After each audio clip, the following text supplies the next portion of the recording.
Good morning, everybody, and welcome to our ATU DigitalEd 2022 conference here in Galway. We're here in Galway City today, so we're delighted to kick off the conference with our President, Dr. Orla Flynn, who's going to give us a warm welcome. Thank you.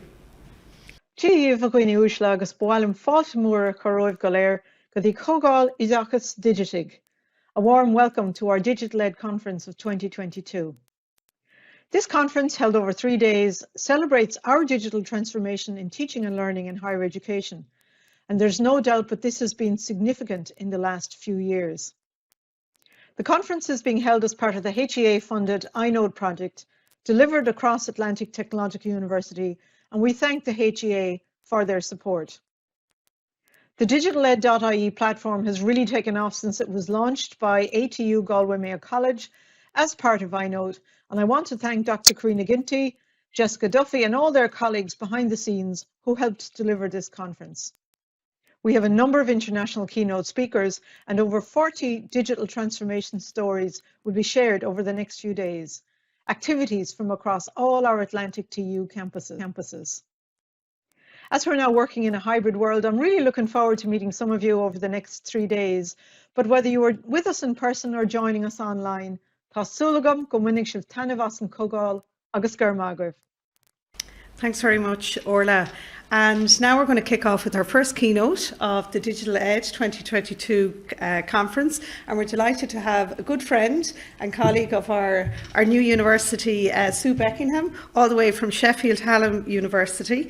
And Sue is a principal lecturer in data analytics and technologies. She's a National Teaching Fellow. She's had many awards in learning technologies and digital teaching and learning, and a co-founder of the LTHE, the famous chat online every Wednesday on Twitter. So delighted to have you, Sue, and we're looking forward to the keynote to kick us all off. So thank you. Thank you. And it's an absolute pleasure to be here and to have been involved in the last 2 years, but finally to actually be here in person is incredible.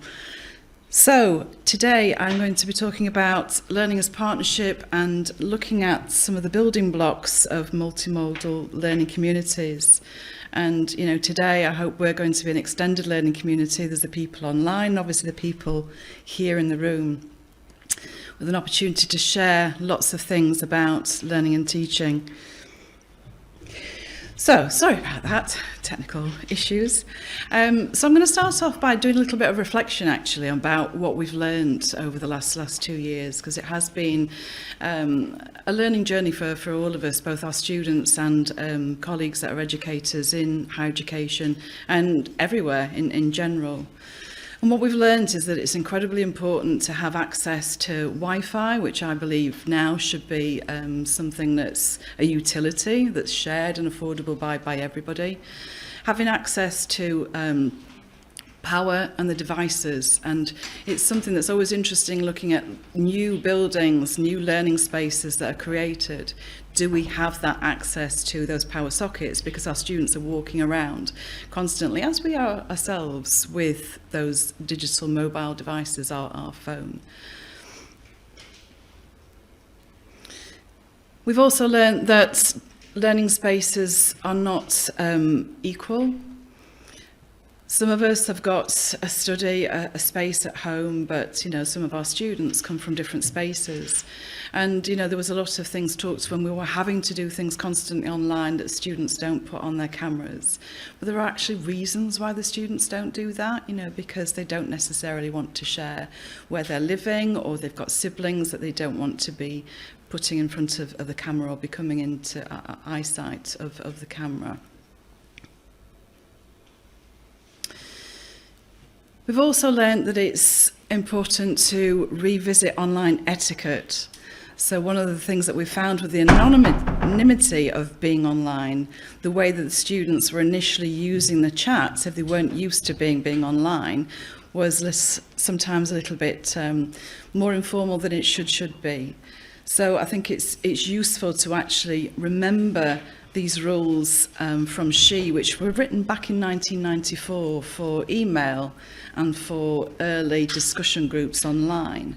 But the things that we need to discuss with students, there are certain things that are appropriate to say and do and post in online forums, as well as face-to-face. We've also recognised that there have been an increased amount of students and staff that are suffering really from various different forms of mental health. But what's been really interesting is that the use of technology and being able to contact those students, to jump on a Zoom meeting is our preferred space, as something that we've continued to do. So although we're back teaching face-to-face, that's a practice that's continued. I can talk to my students. We have a lot of commuter students, so it's more difficult for them to come in for a specific meeting. We can just jump on that Zoom and have a conversation and sort out those problems. I know in other institutions, Microsoft Teams has become very popular, and obviously there's a chat in there, and you might use that with your students. Whatever the space, that immediacy, the students being able to do that through their mobile devices without having to go through the VLE and sign through various different spaces to get to that point has certainly been an improvement. And we recognise that learning is lifelong and life-wide, and learning is happening in lots of different spaces. So the traditional learning that we provide, which could be online, it could be in person, but there's all sorts of other tools that are being appropriated, which the students might use to contact each other and build their own learning communities. And they could be chat apps, it could be various forms of social media. And through that, we've learnt how to create these multimodal learning communities. When you think about Twitter, for example, you might think of that as an open forum for conversation, which it is, and it's certainly been very popular with educators. But having private groups using the direct messaging has been another way to continue individual, smaller learning communities, and certainly it's been very empowering for me over the last few years and continues. The students, if you talk to them, they might use Snapchat, they might use Discord, there's a whole, it could be WhatsApp. They will choose the spaces that they want to use to create their communities. And this is an image of some of the spaces that I've used. So, if you think about LinkedIn as the more formal social networking space, the Twitter as the water cooler, you can have those conversations, and going back, that could be public, that, you want to share with everybody in your network, personal learning network, or it could be in private.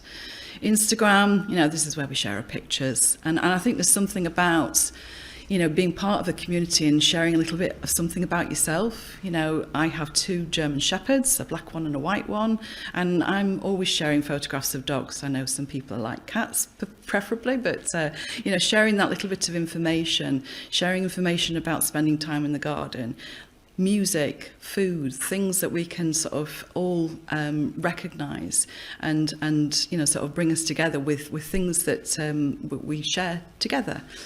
And, Facebook, whether you like it or not, or use it or not, that tends to be the more informal. It's certainly a space that I've not used for learning and teaching, but, I use it to share information with friends and family.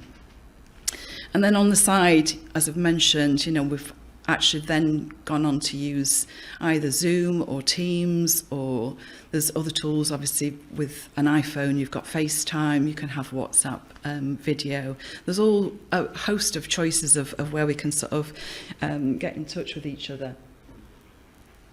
And in terms of resources, I have to obviously mention the DigitalEd and the resources that you've made so beautifully open that the world is looking at now, and certainly I've got an awful lot of information from, and I'm constantly learning from the things that you've shared. So I'm really grateful of the resources that they are open, because I think that makes such a difference, that we can all learn from each other rather than constantly reinventing the wheel. And we recognise that we can learn through both our strong and weak links. So if you think about the people that you immediately work with, I think during lockdown and the times that we were working remotely, we missed that proximity of the people that were sort of on our corridors, going to the get a coffee, whether it was in the canteen or whether it was in your shared kitchen or wherever the spaces were. We have had to replicate something online during that time. But then there's also something very interesting about going into those online spaces, both for students and ourselves, that serendipity of learning from people, finding out who they're connected with and extending our learning community and networks. And we recognise that learning is messy, the idea of success. And if we think about this in the context not so much of learning information, but learning to operate in these new spaces, for a lot of staff, it was a really brave move. I've dabbled with social media and all sorts of technology in my own teaching in the classroom for some time. But for a lot of people, this was new and it was difficult. And there was the assumption that everybody knows how to do these things except me. And I think we became more open and admitted, that this is hard. Those first times that you're on a Zoom meeting, even today on a Zoom meeting or a Teams meeting, can you see my slides? Am I muted? Laughing about it, it doesn't really matter. People aren't going to be upset that you've done something wrong. And drawing on an article by Anderson looking at the attributes of learning to learn or learning to relearn. And I think, we've had to become braver, and this should continue because technology is going to advance and the ways that we can connect with each other and build our learning communities. So the aspiration is focusing on the benefits, not the challenges of doing this.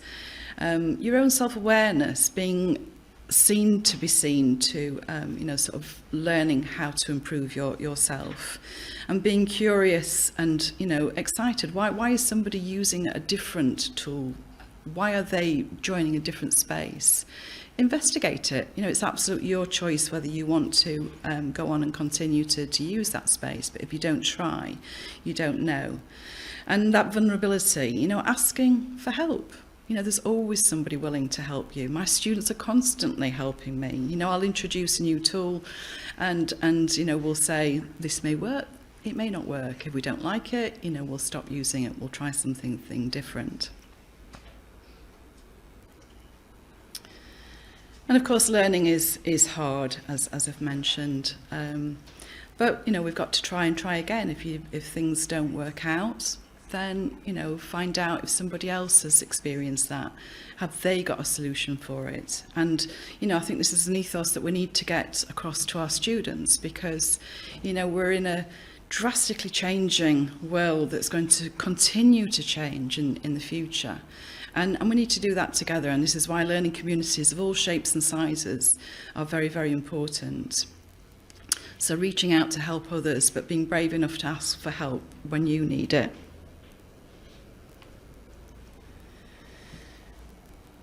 I don't know whether anybody follows Susie Dent on Twitter, but she has a word of the day and draws back on old worlds in the past. And I really like this idea of despair, fresh hope and recovery from despair.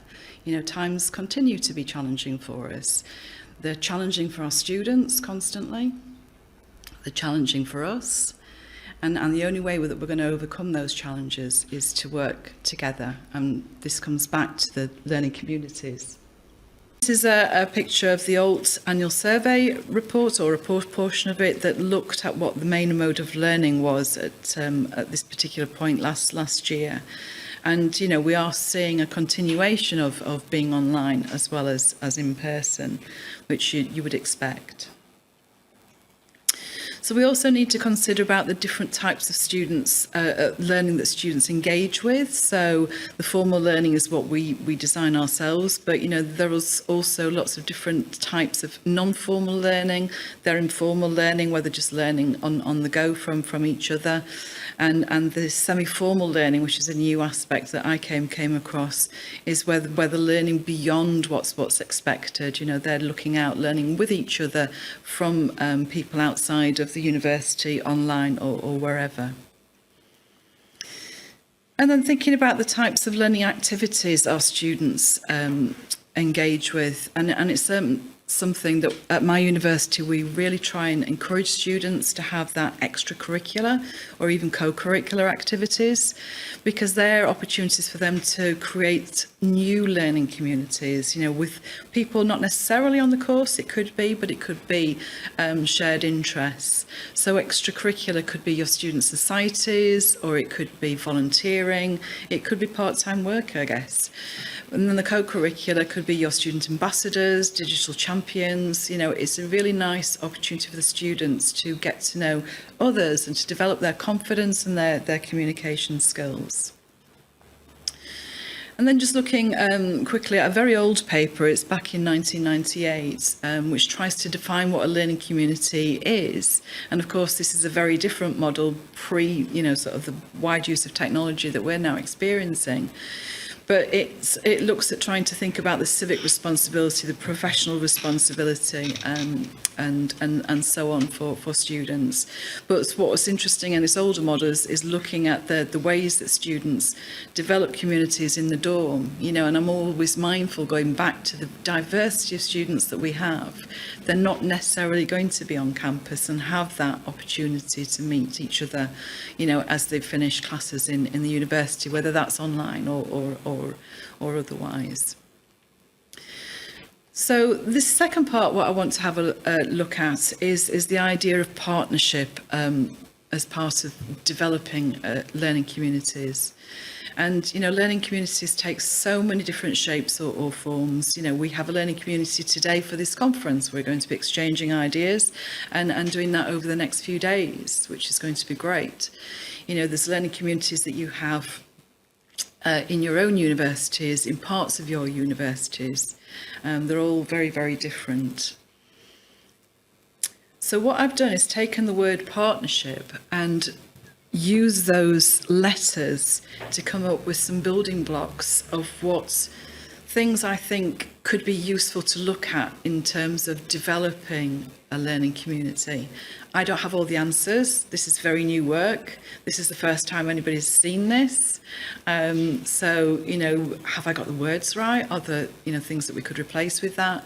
You know, we'll see over time, but it's a starting point to have those conversations so that we can ensure that we do what we can. We don't have control over all learning communities, but in terms of our students, how can we make those learning communities something that's treasured and wanted and that they engage with? And some of that they're going to have to self-direct, but we can show by example how we develop our own learning communities, whether that's us as educators or whether that's in the classroom. So sharing by example, I think, is important, and talking about how we engage and learn continually from other colleagues, you know, can help students. So this is the letters. So the partnership, I've got place, alignment, relationships, trust, nurture, engagement, reflection, social learning, harmony, identity, and practice. And what I'm going to do is take you through each of those words with those statements, with some quotes and some ideas of conversations that you might want to explore further, either today or in your own time as you go forward. So place, I've got this thinking about it being personal and physically inviting, accessible and multiple ways to participate. But before we think about place, we need to start with space. And I think of space as the structure and place as where the people make that into a learning community. So our brick and mortar spaces, or they could be made of wood, of course, are many and varied. You know, universities are all different. You've got beautiful buildings on this campus. I'm very, very impressed. But there's all different spaces that can be used for learning. It could be in the library, it could be in the canteen, you know, it could be anywhere. They could be purpose-built and they could be in-between spaces. You know, how often do you see students congregating together? There is no place to sit, so They sit down on the floor, they're in a circle, they're having chats. It could be under the stairs, it could be on the stairs, it could be outside. They'll find a place, a space that they want to make their place, if you like. So it could be inside, outside, online or virtual. It could be formal or informal. And drawing on some work from Tuan, he says, what begins as undifferentiated space becomes place as we get to know it better and endow it with value. And he also says that place is a reality to be clarified and understood from the perspectives of the people who have given it meaning. So the transition from space to place is what you make of that space.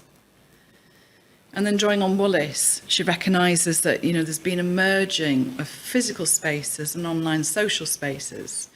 And, we're the same, and you'll see many students, they'll all be together and chatting, but they'll also be on their mobile phones. They may be communicating with a member that's not there at that particular time.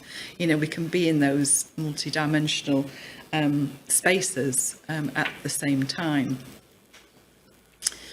And then when we think about learning communities as alignments, there needs to be a purpose to have a learning community, and those purposes are going to be very, very different. Students, if they're invited into a learning community that's more formal or semi-formal, then they need to know what that purpose is. We need to find ways really for those goals to be aligned to sharedness and talk about that with the people that are involved with that community, whether it's your peers as a learning community or whether it's with our students or students with their peers. And drawing back on some of the work of Wenger, that has to be a conversation, and we have to design what these spaces and places are to suit the needs of that particular instance in time.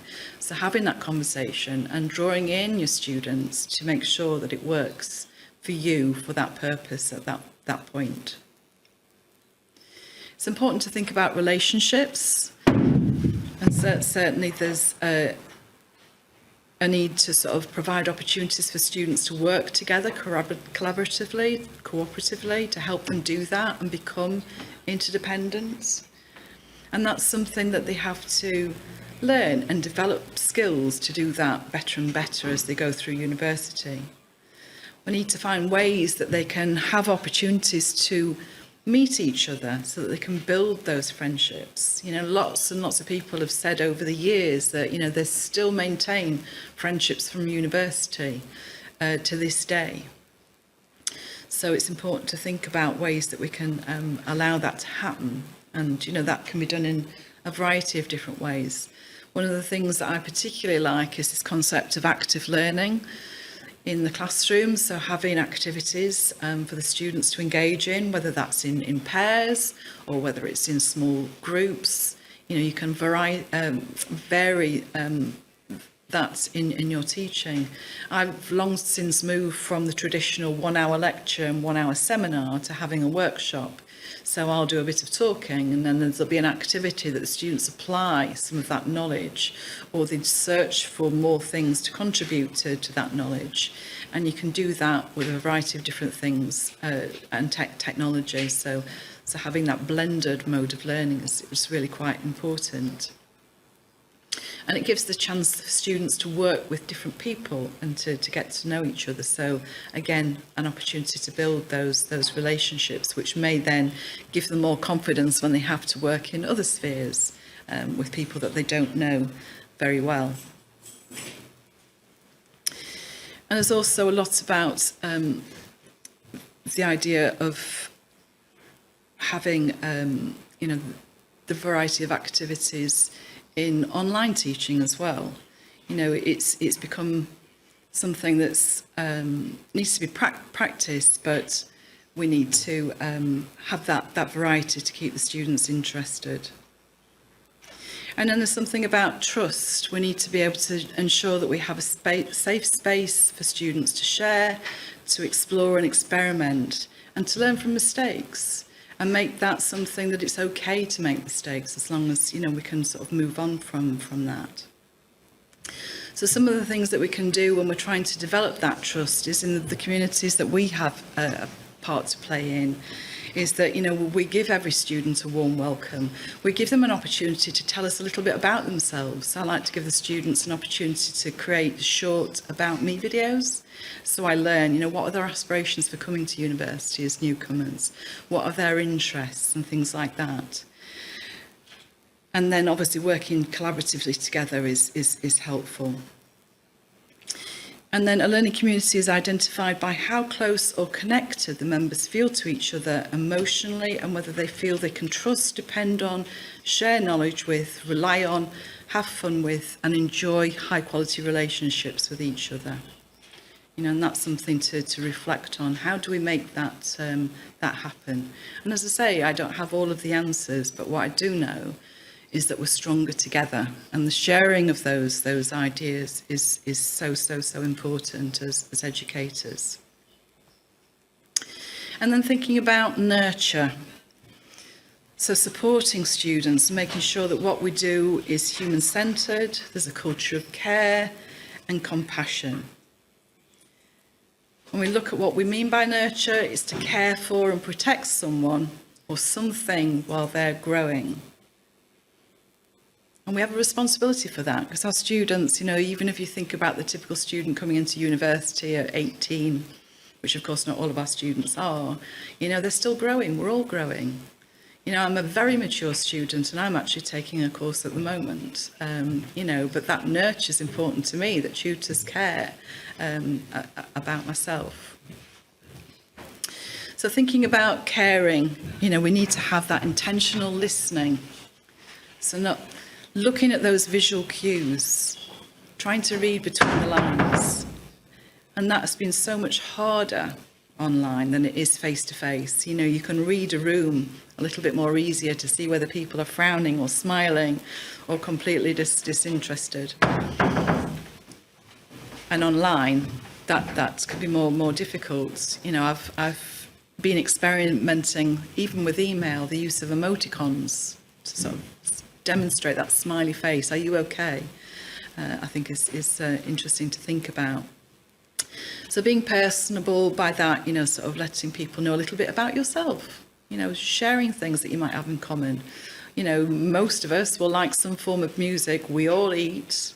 We'll probably like some pets, if not all pets, you know, having those conversations, as I've mentioned. Reaching out and offering help before it's asked for. You know, are you okay? And, you know, kind of pushing that. Being understanding, you know, why are students doing something in a particular way that, you know, is not characteristic to what they'd normally be. There's going to be a lot of reasons behind that. And being kind, ultimately, is the most important thing, and costs nothing. And we also have to look after ourselves. And I really like these graphics that Liz Folias uses. You know, we have to care about ourselves first, and you know, that's something, you know, we need to continue to nurture ourselves. So be mindful of that, because we can't look after others if we're not in a fit space. And then there's engagement. And when you think about engagement in any kind, whether it's in the classroom or whether it's within the learning community itself, you know, it can take all of these forms: reading, watching, listening, questioning, discussing, doing, making, etc. And within learning community engagements, according to Healy, who's written a lot about student partnerships, can be both investing their own time and energy in their own learning, but it can also be empowered by institutions to shape their learning. And I've certainly been involved with a lot of different types of students as partnerships projects over the years, which is a really nice way to build a mini community with a small group that can make a difference. And those students as partnerships can take various forms. It could be to talk about your curriculum, to talk about your assessment. It could be something completely different. But it's an interesting way to engage students in a slightly different aspect. I came across this recent paper, Multidimensional Components of Student Engagement, which is quite interesting. And they look at these aspects, so how I intellectually relate to and understand my course, how I participate and perform on my course, how I feel about and connect with my course, how I interact with people within my course, and how I contribute to and shape my course. And it kind of struck me when I read this particular paper that, you know, do we have these conversations with our students? How could they engage more in different ways? So having the time to spend to think about these and discuss it with students within the classroom, I think is something that we could look at more.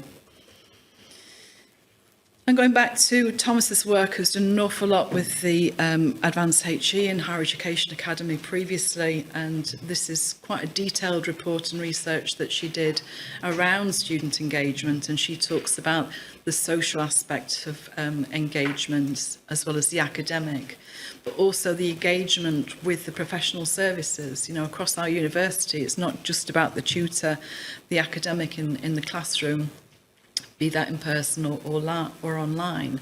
There are some fantastic colleagues that are helping students develop, and you know, within that they can build their own learning communities. You know, if you think about the career services and the activities that they put on, for example, but also there's the support that comes with being a student and making sure that they're aware of it. Certainly in our university we have fantastic resources in the library.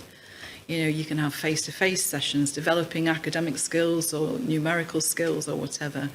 You know, sometimes bringing students together, getting them to attend those sessions, maybe in pairs. Okay, it's not a community, but that shared learning and taking an opportunity to use those is certainly going to benefit them. But sometimes they need that little bit of encouragement, and perhaps rather than doing it alone, that would be something to consider suggesting to students.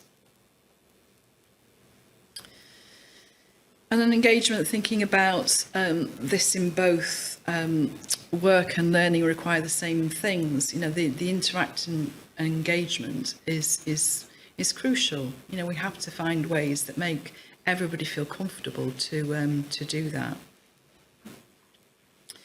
And something I feel quite passionate about is the reflection. I get my students to create an e-portfolio. We use PebblePad, and they have to reflect on their learning. They have to reflect on the skills that they're developing as students. As I've mentioned, they create an About Me video.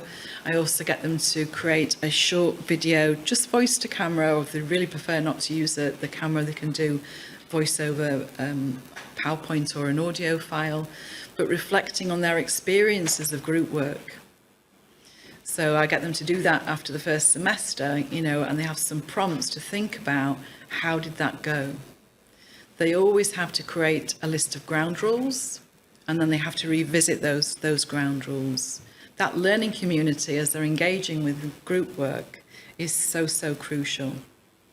But they sometimes need some little nudges to develop their engagement with that group work a little bit further, so that reflection can be quite helpful. But there's also reflexivity. So reflection, according to Bolton and Delderfield, she describes this as in-depth review of events, either alone. A journal is a typical thing that students might do. As I say, I use an e-portfolio. It could be a video diary, something of that nature.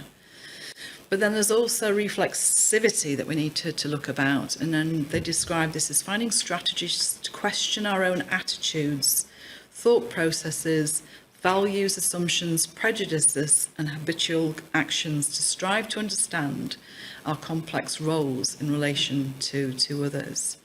And, you know, that's something to really kind of think about how we could encourage students to do that more effectively. So Bolton and Delderfield also say to be reflexive is to examine, for example, the limits of our knowledge of how our behaviour plays into organisational structures, counter to our own personal and professional values, and why such practices might marginalise groups or exclude individuals. And certainly, there's a lot being looked at this in terms of, equality and diversity and inclusivity, which I'm sure is going on in all universities. We need to recognise the diversity of all our students, and rather than avoid the issues that could be, stumbling blocks for individuals, and even disengage individuals, that we address it and look for solutions to those problems. And again, drawing on this work, which is, as I say, really kind of resonated with me. We may not as individuals be fully in control of our feelings and thoughts. We've all got different thoughts, but you don't necessarily have to say them out loud. To be reflective practitioners, we need to take the share of responsibility for all of these political, social, cultural situations that we come across.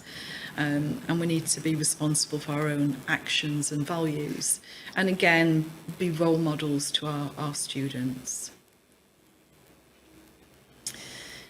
And then there's a social learning aspect of things, that active, collegiate and connected, open and closed groups of forums that will take many different shapes and sizes. And I'm sure you've come across the Wenger's social theory of learning, which looks at the identity, community, practice and meaning. So learning as belonging, as experience, as doing, as becoming. And I think it's always interesting to reread that work and reconsider how we activate that in our own classrooms. And I also particularly like the work of Stodd, who creates his very visual, the book that he wrote about social learning is full of his artistry and sketches such as this particular one here. And he talks about social learning as a term that we can use to describe the semi-formal layers of sense-making that surround formal learning activities.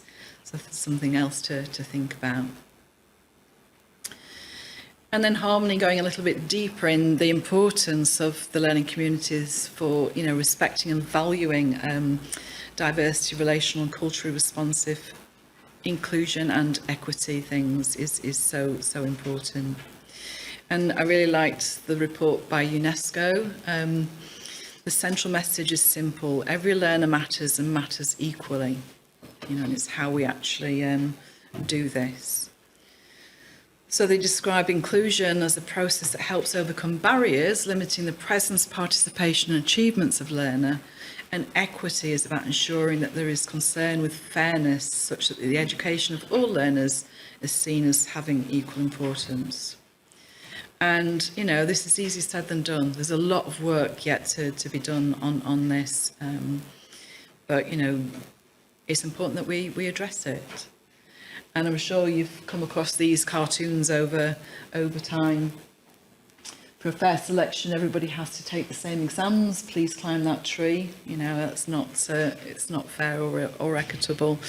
And the idea of equality is not necessarily what we need. What we need is equity, so that everybody is equally given the same chances and drawn into what they need to be supported with. And again, another quote here, which I find, really helpful, by Bell Hooks. To build community requires vigilant awareness of the work we must continually do to undermine all the socialisation that leads us to behave in ways that perpetuate domination.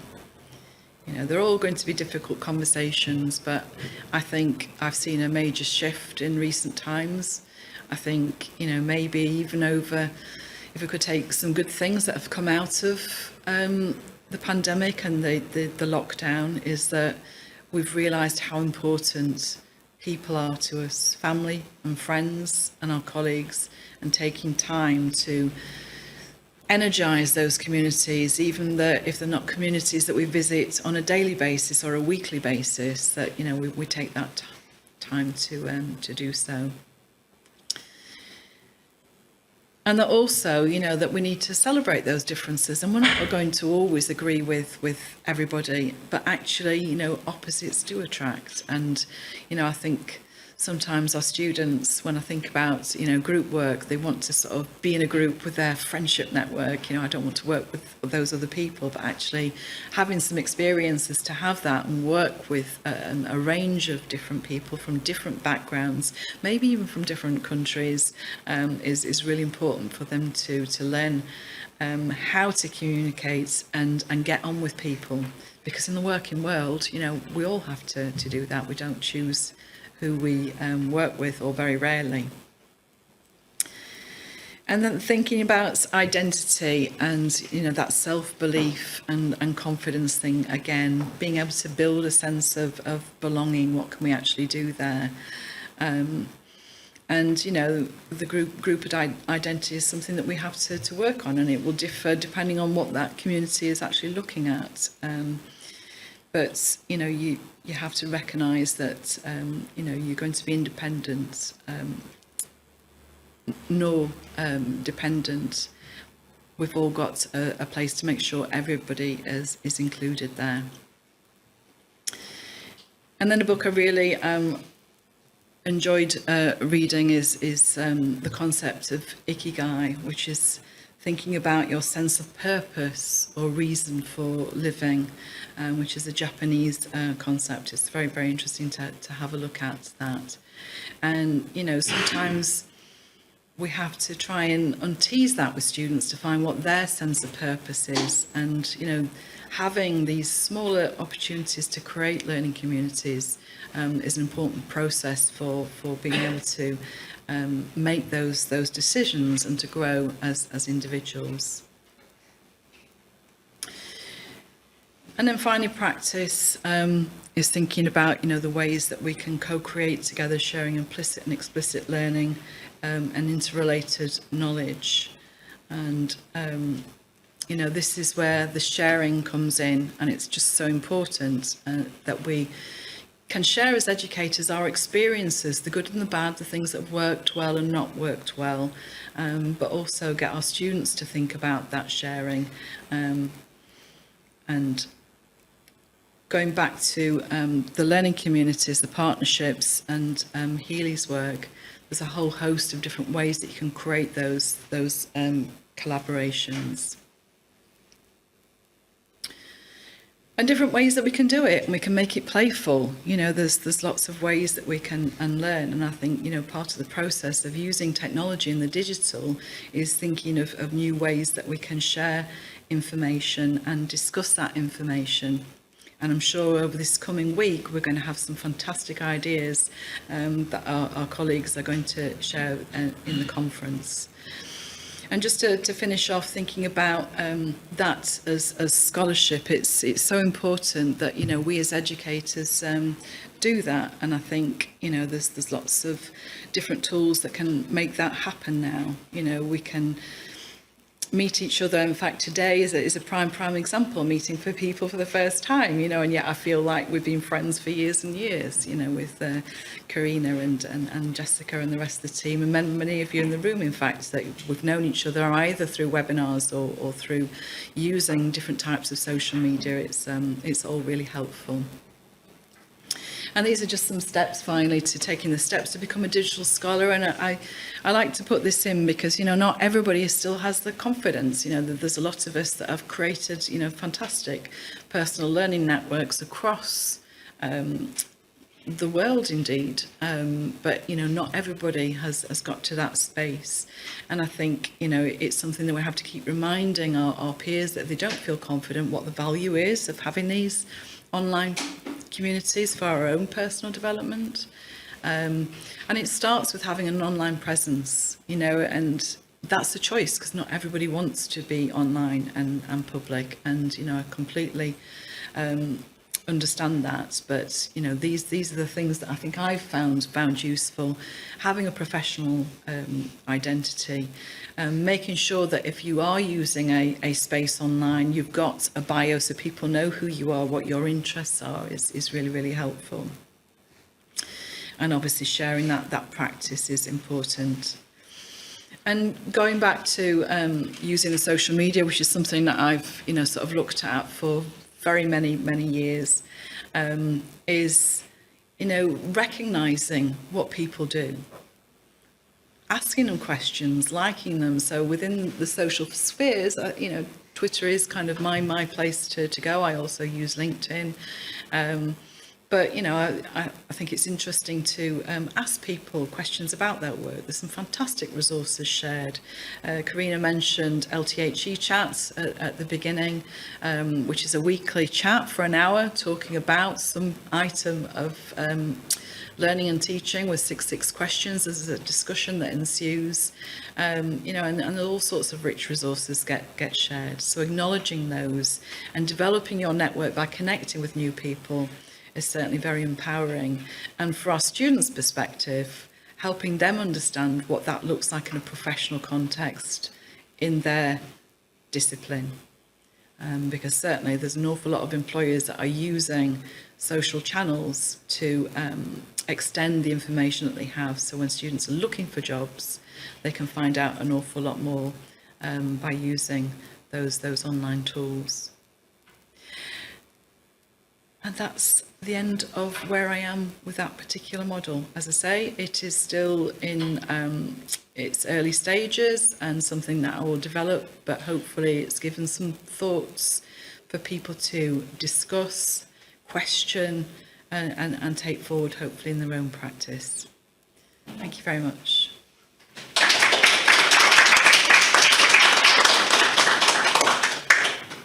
Thanks a million. Does it look like you? No, to ask a question. The presenter will filter the questions. Okay. Thanks very much, Sue. Is there a mic for asking questions or? Okay. So I have a question around the Pebble Pad. So the Pebble Pad that you've been using with students, we started using Pebble Pad here in ATU, and we've lots of pilots underway across different disciplines and different schools in the Institute.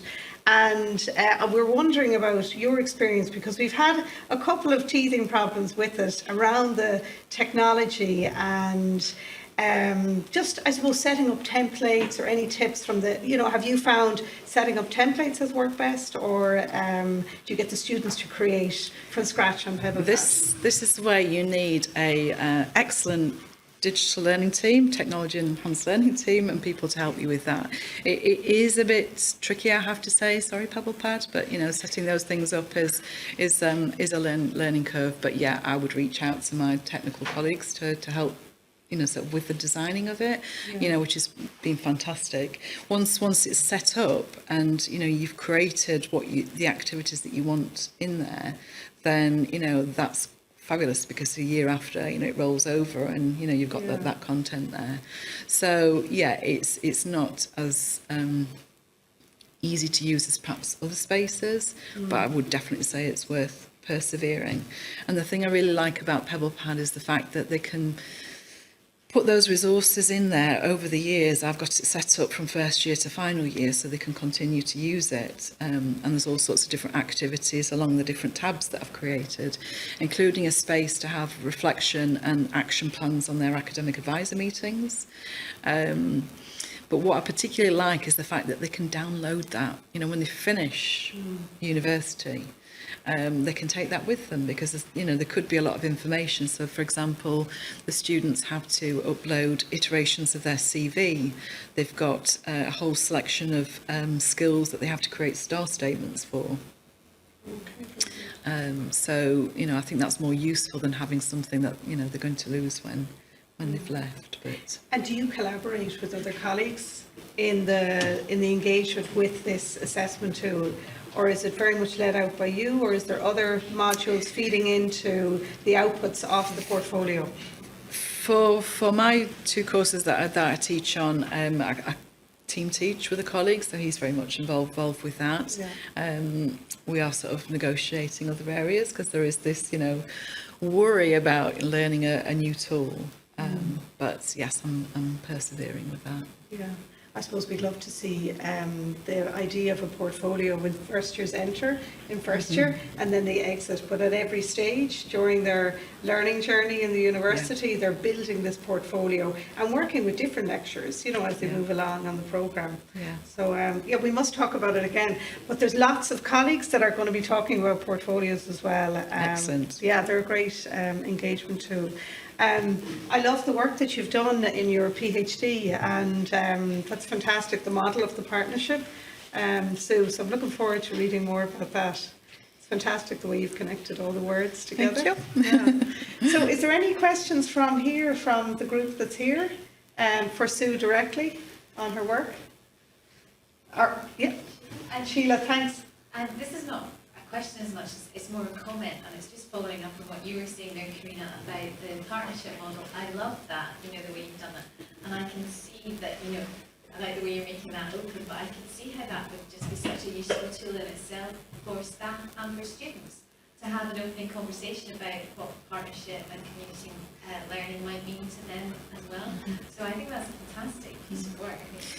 Had got in mind, so how could we use this with students and staff is creating maybe some cards for each of the letters and having the statements on the back and maybe some prompt questions to have a discussion.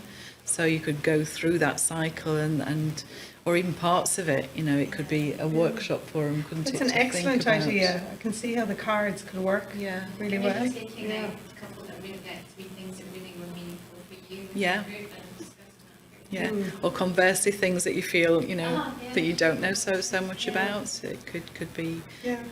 We have a helpful. first year skills module. It's just been renamed Academic and Professional Skills, but it was called Learning and Innovation Skills for a number of years. But they do lots of experiential learning activities, and they're going through this discovery phase in first year and trying to gain this sense of belonging. But even your cards could be adapted as an active learning tool with the groups. So Definitely. yeah, I must talk to you about that again. Yeah. So fantastic. Any other questions for Sue, or was there any coming in online? She must have all the answers, there's nothing online. Really interesting talk. Thanks very much. It's really, really interesting. Yeah. No, it's always a pleasure to hear from you, Sue. So thank you so much. So thank you very much.